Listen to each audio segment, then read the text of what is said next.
Japan, one of the Axis powers during World War II, set out to conquer their Pacific Empire, conquering French lands such as Indonesia, Vietnam, Cambodia, and Laos in July of 1941. Roosevelt soon after cut off oil shipments to Japan.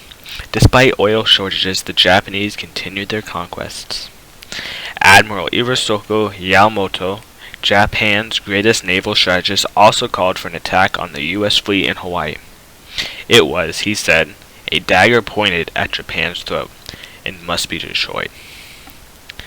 Early in the morning of December 7th, 1941, they attacked Pearl Harbor in a surprise attack, sinking 19 ships, including 8 battleships, killed 2,300 Americans and wounded 1,100 Americans.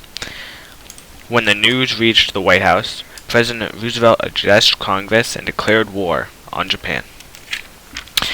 Almost the same time of the Pearl Harbor attack, the Japanese launched attacks on British colony of Hong Kong and American-controlled Guam and Wake Islands. After landing attacks on Guam and Wake Islands, which fell quickly to the Japanese forces, the Japanese turned their attention to the Philippines. In January 1942, they marched into the Philippine capital of Manila.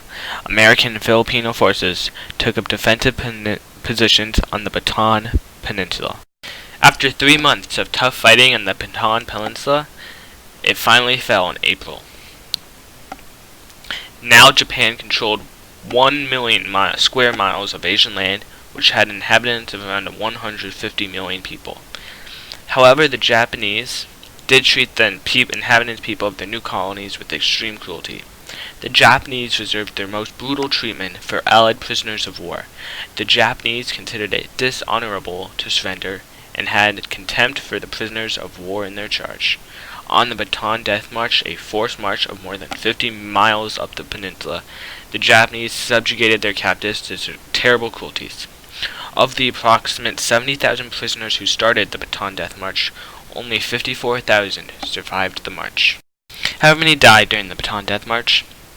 More died during the tides of war. The Japanese, after a string of victories, seemed unbeatable. Nonetheless, Americans and Australians striked back, with sending 16 B-25 bombers under the command of Lieutenant Colonel James H. Doolittle, who bombed Tokyo and several other Japanese cities. The bomb did little effect, but made a huge psychological effect to both sides.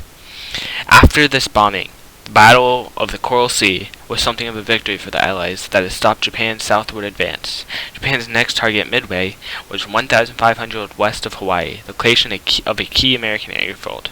Thanks to Allied codebreakers, the U.S. knew that they were coming. On June 4th, American forces hid behind the horizon and allowed the Japanese to begin their assault. American planes swooped in to the attack of the Japanese fleet as the planes were just taking off. Many of the Japanese planes on the decks of their aircraft carriers did nothing in the fight. The strategy was a success and killed 332 Japanese planes and all 4 of their aircraft carriers. By June 7, 1942, Yamamoto retreated, and the Battle of Midway turned the tides of the Pacific into the Allies' favor.